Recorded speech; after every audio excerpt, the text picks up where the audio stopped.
صوبائی ترجمان او زمونږه د جمعیت علماء اسلام د پاکستان پیپلز پارټۍ د قومي وطن پارټۍ مشترکه امیدوار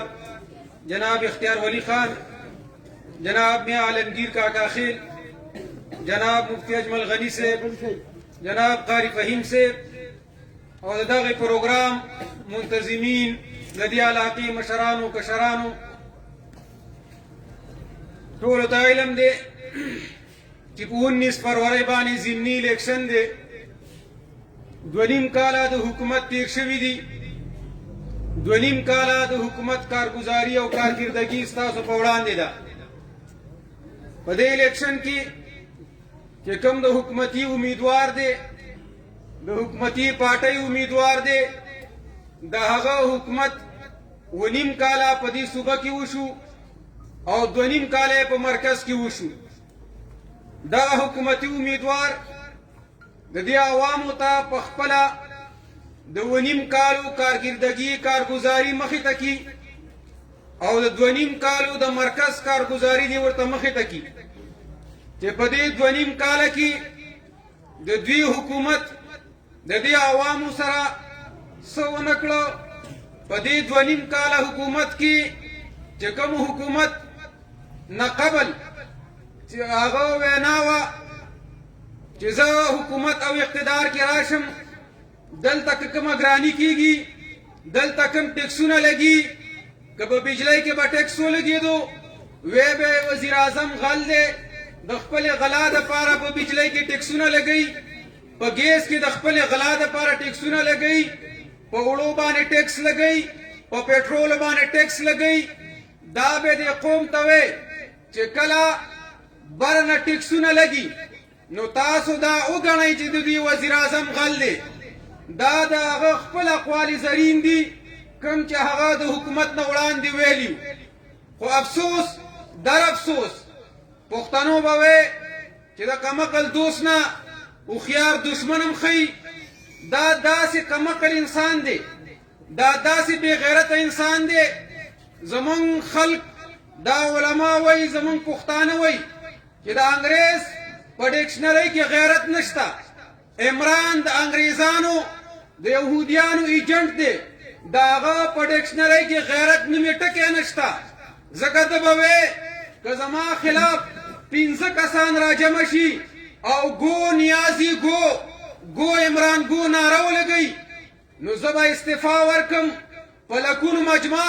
په ازادي مارچ کې په اسلام آباد کې 14 ورځې پرته وه. په ټول پاکستان کې د ده خلاف اجتماعات کیږي د PDM په شکل کې. په لکونو خلق په هغې کې د گو نیازی گو ناره لګوي. دا بې غیرته د هغه کې غیرت شته نه. داسې سړي کې به څه غیرت راشي، داسې سړي کې به څه غیرت راشي کوم سړی چې لفظ خاتم النبیین نشي ویلی، چاته لفظ خاتم النبیین نه ورځي او بیا صرف نه ورتللو باندې افسوس هم نه کوي، په هغې باندې خندا کوي. داسې سړی چې د هغه ښځه د هغه متعلق لیکي دته مونځ نه ورځي، وایي زه د ټول نه ښه مسلمان یم. او لا په تقریر کې وایي چې مولانا فضل الرحمن ته مولا ویل دا د مولا توهین دی. زه وایم تا ته انسان ویل دا د انسانیت توهین دی. ستا غوندې بې غیرته ته وزیر اعظم ویل دا د وزیر اعظمۍ توهین دی چې تا ته سړی وزیر اعظم وایي. دا 1 نمبر غل، دا 1 نمبر وایي ما غلا نه ده کړې، خانې زما په شانتې بې روزګاری. ستا چېرته کارخانه ده، چېرته دې د مالګي دکان شته، اټۍ دې شته،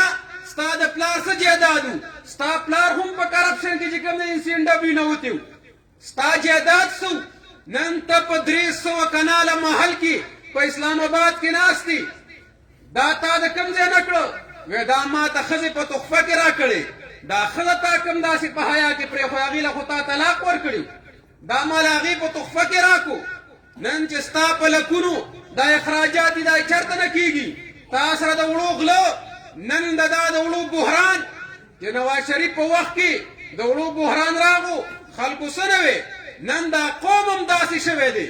نن توړه په 1400 روپۍ ده، قوم میدان ته نه راوځي. ډېر افسوس، صد افسوس چې نن دغه حکومتي امیدوار چې ستاسو دې کلي ته راځي په کار خو دا وه چې دې کلي عوام وي په تورو جنډو باندې استقبال کولې دې کلي عوامو په ګو نیازیګو باندې استقبال کولې ځکه نن د وړو توړه په 1400 روپۍ ده نن هغه غوړي چې کوم په 100 روپۍ کیلو 2.5 کاله مخکې وو نن په 240 روپۍ باندې کیلو دي هغه دال چې په 100 روپۍ کیلو به ملاوېده نن په 250 روپۍ کیلو ملاویږي زه حیران یم دې عوامو ته چې دا عوام آخر دا وړه نه خوري یا د هر سړي کور ته پرویز خټک توړې رالیږي د ده کارکردګي په ډېرۍ کې څه ده چې دا ملګری وایي چې ما د مریم تصویر لګولی ما ته وایي دا خو د پرویز خټک وایي دا ډېری په پرویز خټک خرڅه ده څه تاسو پرویز خټک خرڅ یې تاسو غلامان یې چې دا د هغه ده نه دا د هغه سړي ده کم سړی چې ډېری د خلکو دپاره اواز اوچتوي هغه کړي څه دي ډېری خلکو دپاره د هغه سیاست څه دی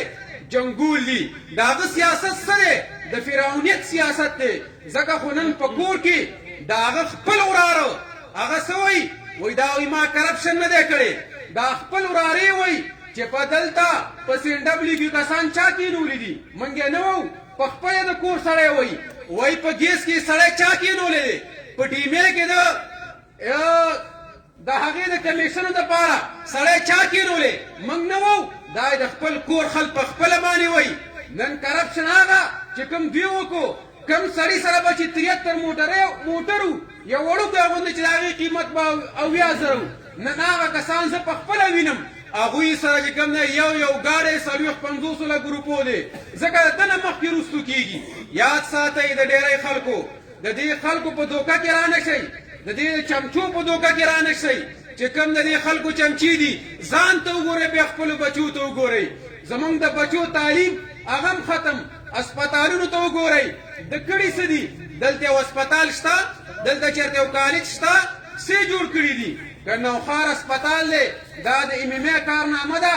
چې په هغې کې وخت کې مولانا مجید خان صاحب چې هغه MP و قاضي حسین احمد صاحب MLA و دا هغوی جوړ کړی تا څه کړي دي وایي ما اسپتال جوړ کړی تا خو په اسپتال کې صرف ما ګډ برتي کړي دي لہذا د ډېری خلکو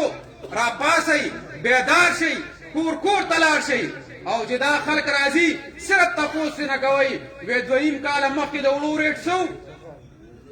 او وی اوس د وړو ریټ څه دی تپوس دې وکړه وی خان تا ته خو به پته نه وي ځکه ته خو خان یې زه خو غریب یم ما ته پته ده چې 2.5 کاله مخکې د غوړو ریټ څه اوس یې ریټ څه دی او هغه کومې هګۍ چې به وزیر اعظم ورکولي اچرګې او هګۍ چې وي هغه